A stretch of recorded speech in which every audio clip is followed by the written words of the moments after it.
Woo! What's going on, everybody? Do this when you're faced with a tough decision. Watch this video if you have a big, life-changing decision to make and you're stuck. You got an option over here that looks so good, and you got an option over here that looks so good, and you just can't decide, what the heck am I supposed to do? What do I do? And you're thinking about it, and you're doing pros and cons. You're checking in with your body, you're checking in with your heart, you're doing all the things right, yet you still can't decide. And the biggest tip that I can give you is to do this. Get out here where nothing else exists, where nothing else matters.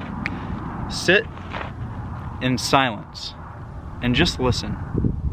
Because we're constantly inundated with inputs and information and the newest thing and the hottest trends, what's happening on Instagram, what's happening on YouTube, social media, Facebook, what our friends are up to, all these things that drown out the little tiny voice that is our intuition.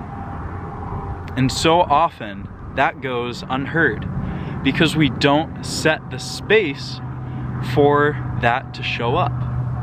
We never get quiet enough. We never get silent enough to listen to that little voice. So I'm out here in the middle of the desert, in the middle of nowhere, getting quiet, getting silent, and just listening. What do I need to hear that's so quiet that I normally can't hear it?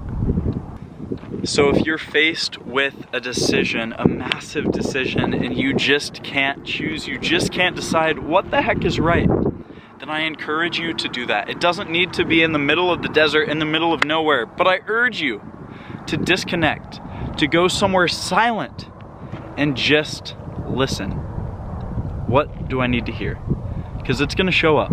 That tiny muted voice that goes unheard 99% of the time, if you create the space for it, it's gonna show up. You're gonna be able to hear it. You're gonna be able to find, this is what's right. This is what I knew all along. I've just been muting it out. There have been other things that have been shouting louder than it. So I haven't been able to hear it. I haven't been able to listen in to that little voice. But respect that little voice because it's genius. It knows what you need to do, and it's definitely an incredible tool and an incredible factor for making decisions, a tool to use. With that, I love you all. Peace, and I will see you in the next one.